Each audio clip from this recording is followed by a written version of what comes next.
All right, everybody, welcome to Back in Tunes. So it is Voltron, if you hadn't guessed it already. I am Michael, No, I'm Chris. a.k.a. the Red Lion. I think my favorite was I think it was the blue. The blue? I can't remember. Well, we'll probably get into this with the show, but I think they had a character swap for the Blue Lion. So at one point it was one pilot, and then they switched to another. And I want to say it was Sven, and he's just so cliche. It's funny. So I'm glad you actually chose one this time. We forgot. We did Masters of the Universe before this. I got away with that one. Pick one. Somebody forgot. All right. We got out of that one, but at least you picked one this time. Here's the irony is that I could care less. It's not that at the end of the episode I won't. For me, I never experienced Voltron, really. So this is going to be new for you, so this will be exciting. You get to experience something different. This is where everybody hates me since it knows, how is this possible? I've never seen an episode of Voltron. Well, hopefully you're in for a treat then. I grew up in Indiana. We really didn't get anything anime inspired. It was very, very rare. This one was very anime inspired. Apparently this show was huge. I had no idea. I thought it was on for like one season and it just like aired like on the coast and then that was about it. Or big cities. No, this thing was on for a long time. How many episodes did you say it was? I think 124, and I think it branched over 3 variants. So it's probably most comparable to Power Rangers. Every couple of seasons it changes and the type of robots they pilot shift. So in the first main season, which is by far my favorite, they are all lion based, and then the lions can transform into Voltron, which is used to defend from whatever monster decides to come attack them this week. Pretty cliche, but enjoyable nonetheless. Yeah, apparently it was the #1 show in the country. I'm just stunned. Yeah, I had no idea. I thought it was just like a niche following, like a cult, and that was it. Even if a lot of people, even if they haven't really seen it, have probably at least heard about it. I'm so sorry, Michael, that you haven't. But now that you have, you get to experience the wonderful goodness. Here's the irony. Here's the irony. As a huge comic book fan, as a kid, I actually picked up the miniseries. That's the only way I knew about it. I just saw it sitting on the shelf. I was a huge Transformer fan. I saw this sitting on the shelf in some drugstore next to a pizza place. Picked up one of the issues, and in fact, here's the weird thing: is I didn't pick up the first issue. I picked up like issue 2, I think, 2 and 3. So I really had no idea what was going on. But I was fascinated by it. So I picked up the first one at the comic book store later. But still, there was no way for me to find the cartoon. It was nowhere. This is back before like YouTube and Netflix and. Cartoons even being really put out on anything other than VHS, and it's usually just like the first episode or first movie. Yeah, a lot of my cartoons, this one especially, I think this I had the most of on VHS, and I believe I had about 4 tapes worth. This is back when you would pay like $20 for a half hour. Like $20, and you were lucky if you got 2 episodes on a tape. It was really hard to get them all. And most other than that, it was just when you could find it on TV at random times. I remember one morning I got up and it was on at like 6 a.m. and then I'm not going to get up at 6 a.m. and watch cartoons. Like, think about I wanted to say young I was. No, seriously. When I was in elementary school, middle school, I would get up at 5:30 to start watching Looney Tunes. If I remember correctly, it was Looney Tunes, and then it was like Thundercats, Transformers, G.I. Joe, GoBots, and probably She-Ra to finish it off if I was running late for school. I would get up at 5:30 when I didn't have to be at school until 8:30. Insane.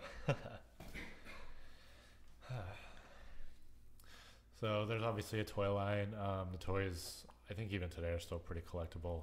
The most classic ones are the lions, of course. They were all metal, kind of plastic and metal, so they were really heavy, really dense.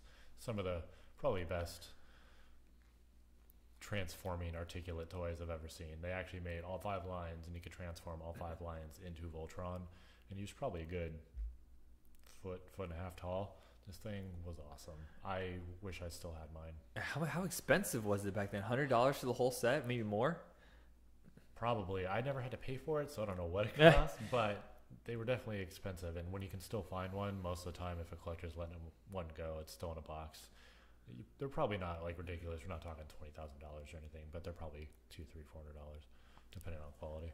I do remember having one that was about 6 inches, 8 inches tall. I really can't remember. In the memory, it's starting to fade. Yeah. But it didn't really have much articulation. It didn't move. It was all the figures together. It's just you could swing his arm, move his legs, and that was about it. It was basically just the Voltron. Yeah. So it was the whole thing together. That was the only thing I ever had from it. I had no friends had any. I never met anybody who had any.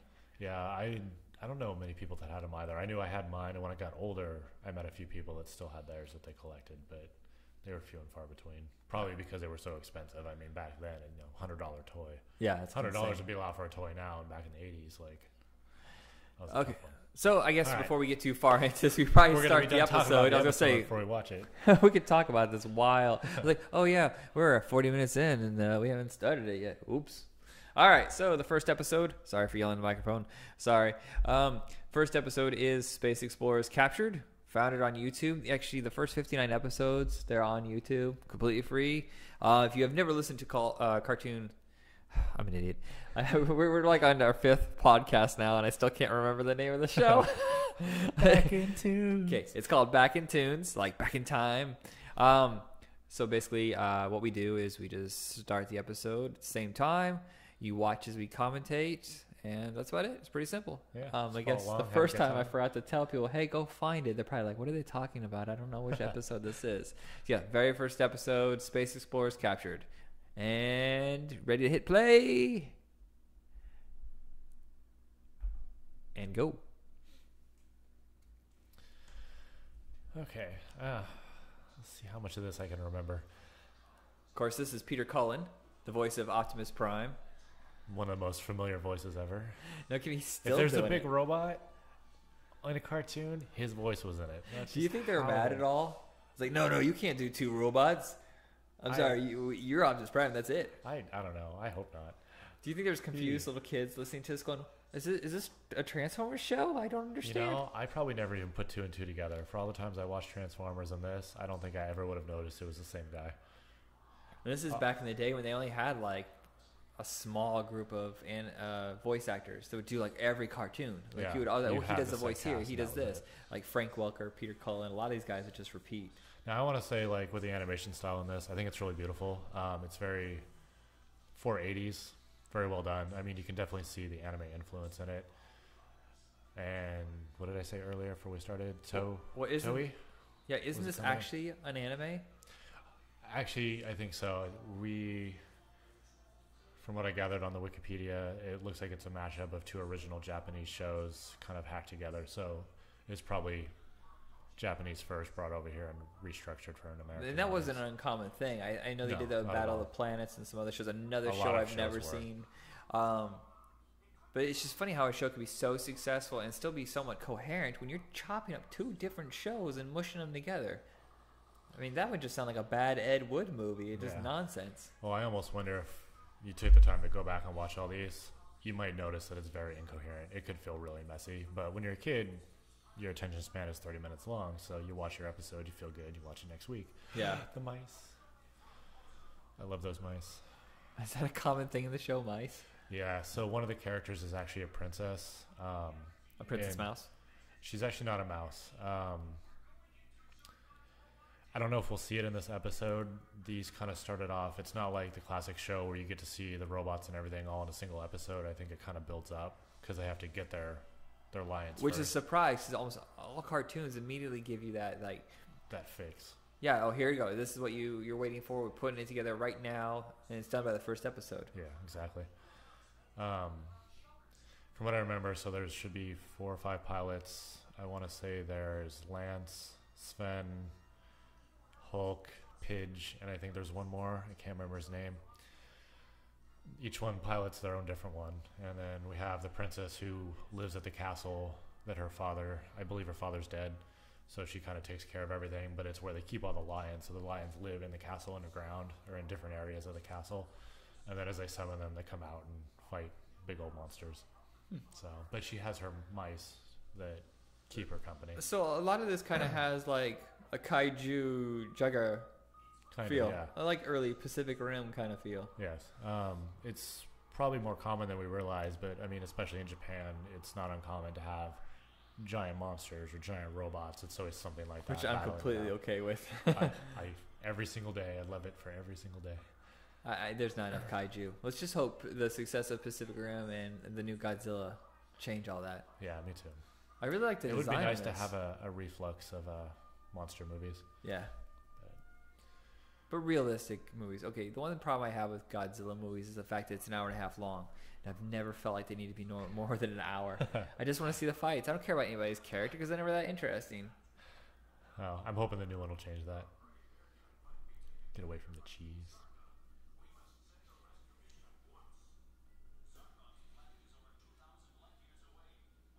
God, I love listening to these voices. Seriously, I mean, I don't know. One of them was Kevin Michael Richardson, which I know did voices for the Clerks cartoon and a bunch of other stuff. And I believe I can't remember her name. I think she just passed. She was on the Simpsons cartoon. She did voice work. Yeah, I think she did Edna. I can't remember her name either. Shame on me. This show went on for a very long time. I mean, it looks like there's so many iterations of the show. Yeah, I think it branched off into at least 2 others. After they did the Lions, I know there was a Gladiator one, which I'm unfamiliar with. I never saw those. And the other was, what they call it? They just called it Vehicle Voltron. I had a couple of those toys, but they weren't as interesting. They were literally just different types of vehicles, like cars, that they would connect to turn into another form of a robot. Yeah, the Lions were truly the most original, I think. But yeah, I mean, I don't even know if there were that many toys. Maybe overseas, but here it just didn't seem like they were on the shelves like a whole lot of variations.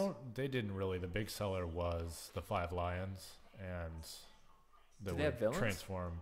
They probably did. I honestly don't remember having much others. I think all I ever had was the full-size Voltron. I don't know if they did a full run of all of them.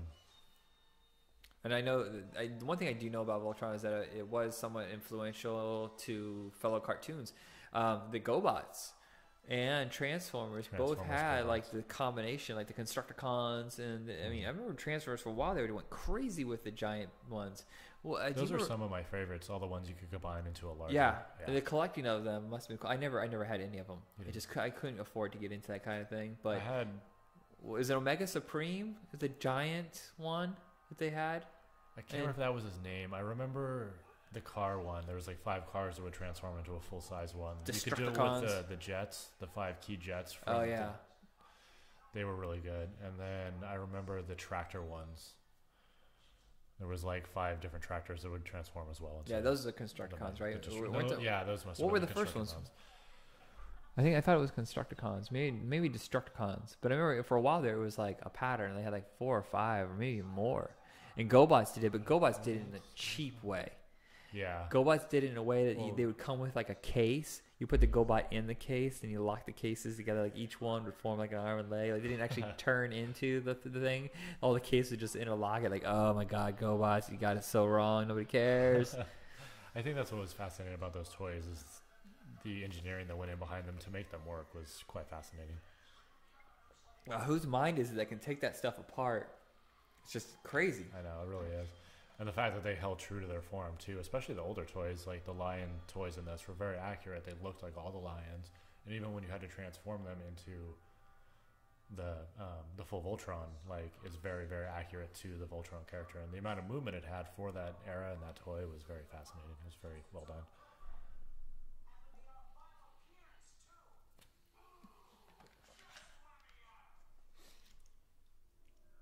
I feel like there was another robot line at that time. I think maybe even from like Radio Shack or something. There's a couple. It seemed like everybody's doing robots in the early '80s. I don't know if it was from Radio Shack, but I remember having a Voltron that was remote controlled. It wasn't. It was one of those ones that's like tethered. You just press a button and it goes forward or back. But it was based on the lion. It was pretty cheesy, but that's terrible. It was not my favorite. There was one called ROM. ROM? I never heard that one. I'm pretty sure that was the Radio Shack toy. Now that I think about it, it was only one figure. That was the extent of that toy line. That's kind but of here's crazy. the weird thing: ROM would become a comic book from Marvel that would last 70 issues, and it was awesome. Based on one figure? Yeah, that's amazing. Yeah, and the funny thing amazing. is the figure itself, the design work was kind of stupid, but the guys who worked on the series, they were top notch. I mean, they did a really great job. And the sad part is like the company still owns the toy's name. Like Marvel can't continue doing ROM. They can only do the comic was called ROM Space Knight. Well, they could do a comic book series called Space Knights, but they cannot use ROM's imagery, that image or whatever, and they can't use his name. Why don't Mattel just give it up? Because there were fans of that series, but the more years that go by, no one's going to care. I never understood why somebody wanted to hold on to the rights for stuff like that if they weren't going to do anything with it. It's just lost in obscurity now, you know? But it's a goofy looking toy, so I can see why it wasn't successful. Whereas Voltron, instantly you see it and you're like, that's awesome. That's pretty awesome, yeah. I always thought it was interesting that the subject matter in this was much more serious. Yeah, for you a can cartoon. tell just like from the look. violence level and the aggressiveness was pretty high for a cartoon in the 80s for kids. Okay, so these are the toy lines that were popular in the 80s that ripped off Voltron and and Transformers. Look, there's the GoBots one. If you look it up, were those GoBots? yeah, Oh, I thought those were Transformers. Okay. but it's real simplistic design and how they went together. There was RoboForce, which I actually remember RoboForce, but that was one of the worst designs I've ever seen. Those are terrible. They were so those are simple. garbage. From a company called Ideal. Okay, converters. That's just straight up ripoff. That's the kind of thing you find at a flea market. Yeah, those are true like bootlegs. Zybots. I remember Zybots. Do you remember Zybots? They were not popular. I really don't think they were. Oh. Yeah, I don't think I ever saw those. That's crazy. There's so many. I love the hairstyles in these old cartoons. They all kind of have similar hairdos too. Now, was this cartoon older than I think it is? Like, was it in the 70s and they edited it together for a show in the 80s for America? I don't know what the original two series were. I know that Voltron itself, I think, was early 80s. It was like 81, so it was probably coming off the whole 70s hairstyle. Okay, so this is what I was thinking of. I found one of these, like, I want to say I found it in a Radio Shack or some weird store, but it's from Tommy. They're called Starriers. They're robots. And I can't believe it was even a comic book. It's just amazing how all these toys got comic books. They must have really good merchandising. All they have is a picture of the comic book. I'll try to find a picture of it. But I had that. I don't remember those at all either. Yeah, they're very short-lived. I mean, these companies are short-lived. Tommy, I don't even think any of these people are still around.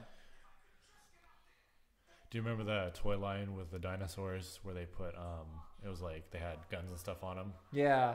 Dino Riders. Yeah, that was just as I was getting out of toys, I think. Yeah. By the way, anybody who tells you should not play with toys and go collect baseball cards is a jerk. Just don't open them or buy two. Oh my God. I had so many G.I. Joes and I started trading them in because my friends were like, yeah, well, I used to collecting toys, man. And I was like, I should I not like them? Okay, what should I like? Tell me what I should like. I want to be popular. And they're like, oh, we're all doing baseball cards. And I trade them in. Baseball cards worth nothing. All those toys are gone. I had Secret Wars. I had, you know, like G.I. Joes, Transformers, GoBots. I had an insane collection. And they're all gone. They're all gone. Yeah, it's one of those things that if I knew then what I knew now, my Voltron would have stayed in the box, or I would have gotten another one and taken care of them. Yeah. Because even if they're not worth a whole lot, they're still worth a lot more than what they used to be. I did hold on to my Star Wars toys, but I bet my Wookiee. Yeah, I saved a bunch of those, but I remember drawing crayons on them, which was probably a terrible idea. If only we knew. If only we knew.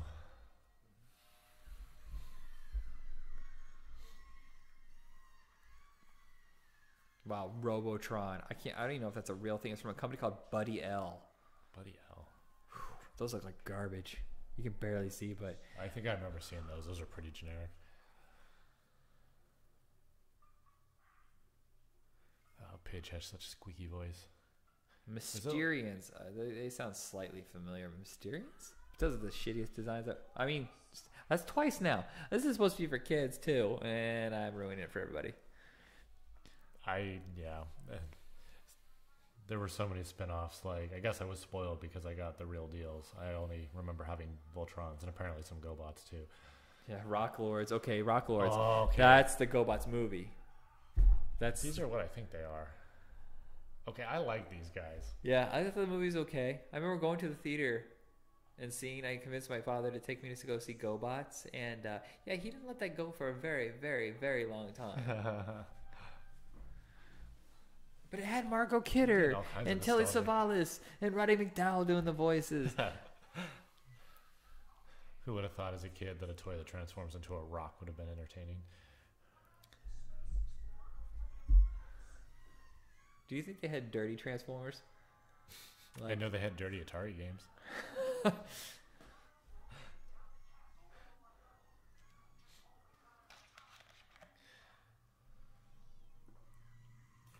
The animation, it's really, really good. I mean, the detail is just so strong. Yeah. Well, Japan always seemed to be much farther along in their animation than America. And since adults embrace cartoons there, unlike until just recently here, just I recently. mean, the subject matter could be a little richer, a little darker, a little more in depth. Yeah, it wasn't a segregated thing like, oh, cartoons are for kids. It's just another medium of storytelling. Though I'm getting tired of all of our movies being just for kids. It seems like all animated movies are for kids unless it's some sort of low-budget, direct-to-video effort, at best barely theatrical. That would actually be something really nice to see, to actually have an animated movie that was for adults. Yeah, I mean, why is it only heavy metal and like stuff from Ralph Bakshi, like American Pop and stuff like that, are for adults? I mean, I can't even remember the last time like a mainstream, grown-up. Yeah, I can't think of anything. Yeah, it was nothing. And then anime. Whenever It's not even that. I mean, how about movies that were straight up action outside of the Teenage Mutant Ninja Turtles one and Astro Boy? There really isn't that are just like straight up action. They're not comedy. Yeah. Actually, I should take that back. Astro Boy had a lot of comedy in it. What is our problem with watching an action oriented cartoon for adults? Everybody? I don't know. Well, no, just everybody. Maybe it's still cliche. Like here, it's just a different mindset. Cartoons are for kids. Yeah. There was Titan AE. I remember that, but that killed the studio. And Titan AE was actually kind of good. I mean, it worked Joss for Whedon? kids too, but it was more serious. Yeah, did you know that Joss Whedon wrote Titan AE? That I did not know. He always seems to get his hands into something. He likes his little space peeps. By the way, I'm mad. 24 is coming back. Heroes is coming back. Ollie G is coming back. Where's my Firefly? Give me my Firefly. Or give me my Briscoe County Jr. I don't care if Bruce Campbell's a little heavy now. Slap him on a horse. Let's get going. Let's do this. Because this is how we do it. This is how we do it, baby.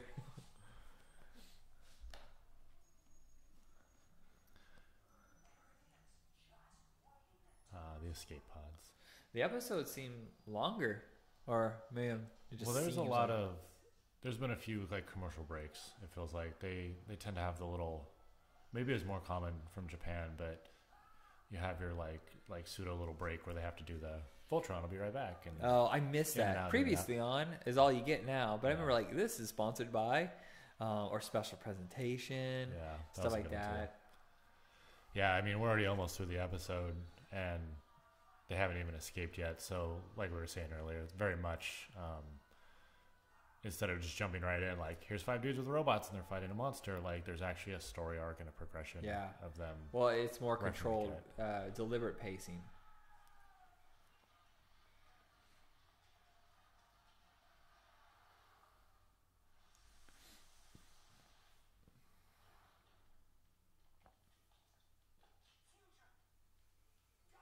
I just love the design on the clothes too. I mean, if that shirt was real, that jacket was real, I'd totally wear it.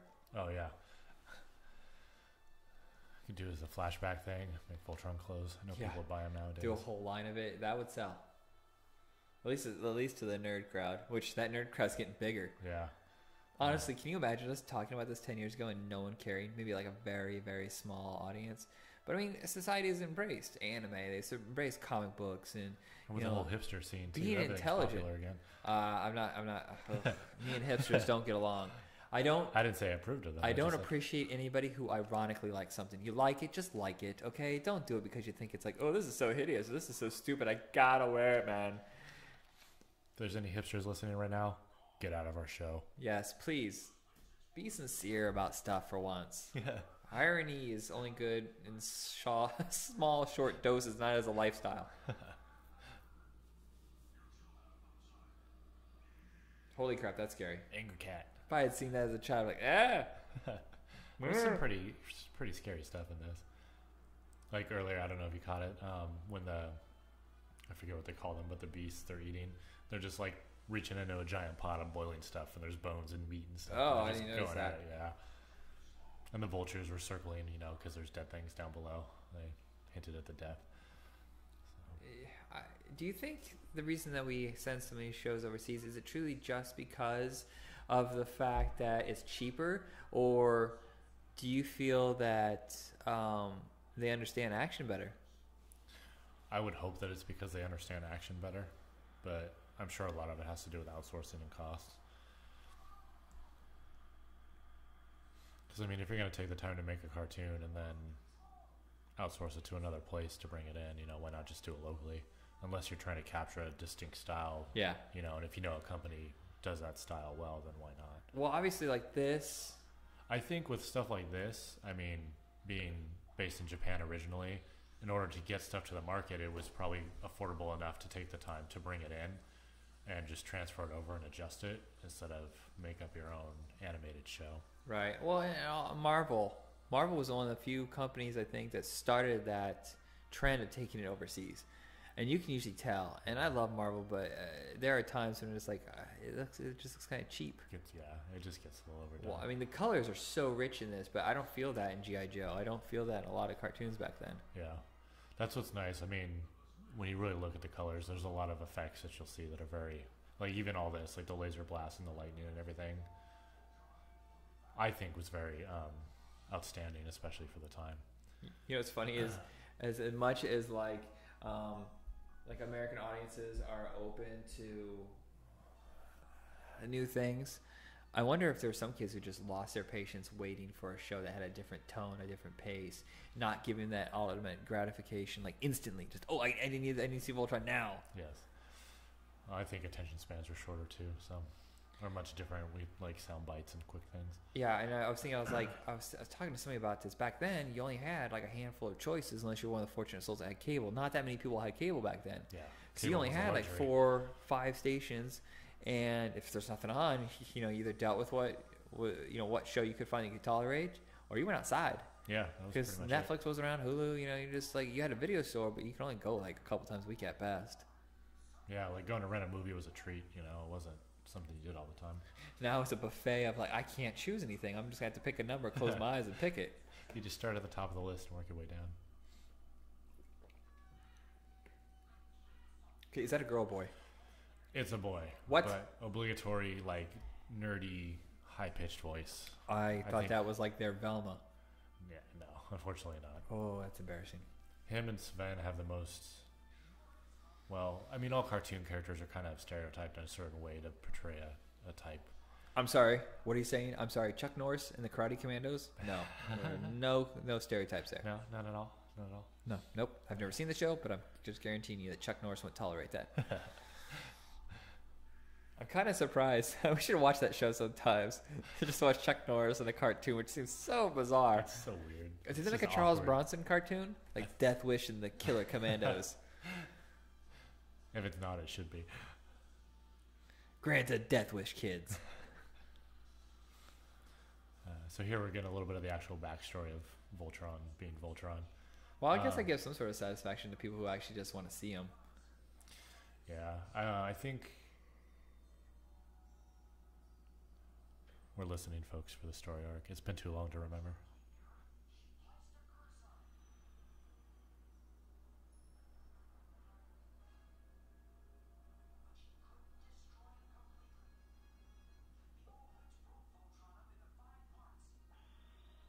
Okay. So Voltron was kind of an established defender of all these people, and you'll see the witch in later episodes. I don't think she shows up in this one, but she basically breaks him down, and then... You realize the logic behind this is kind of silly. Oh, it's ridiculous. Yeah. I'm going to turn him into lions. Just, whatever. I don't know. I thought lions were cool. Could have turned him to refrigerators. Washing machines. A Ford Fiesta. Ford Fiesta.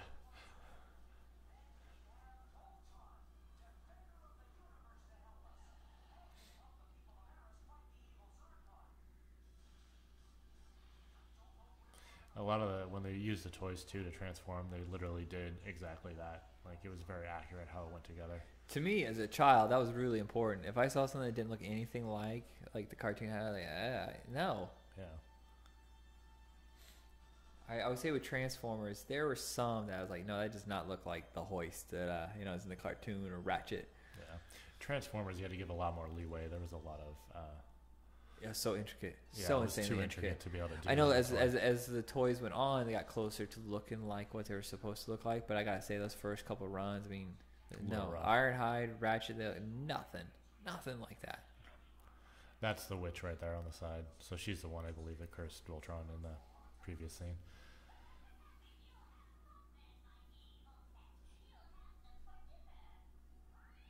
Angry cat.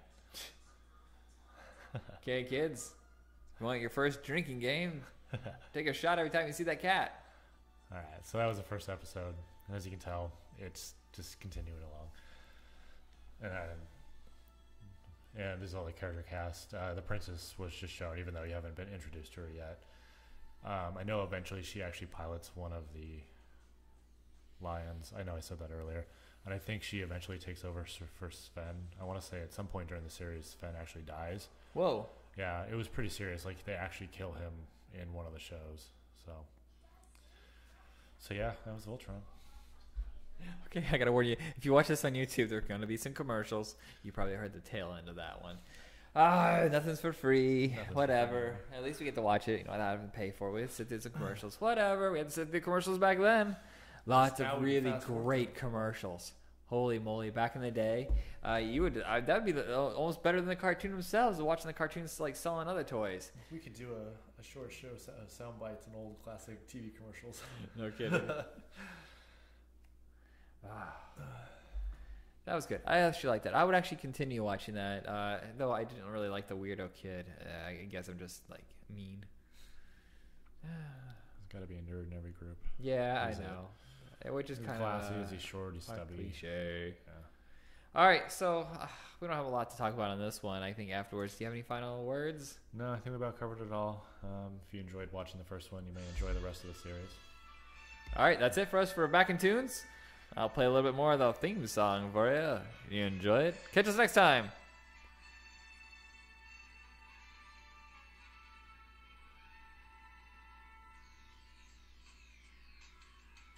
It's got a funky beat, kind of like Devo. Kind of funky, yeah. Yeah. Actually, that sounds a lot like Devo. Whip it good. Can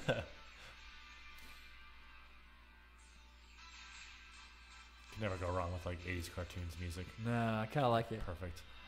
It's always perfect.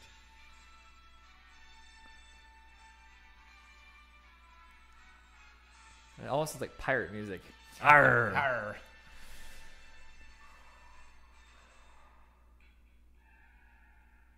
That's a weird way to end it. All right, everybody. All right.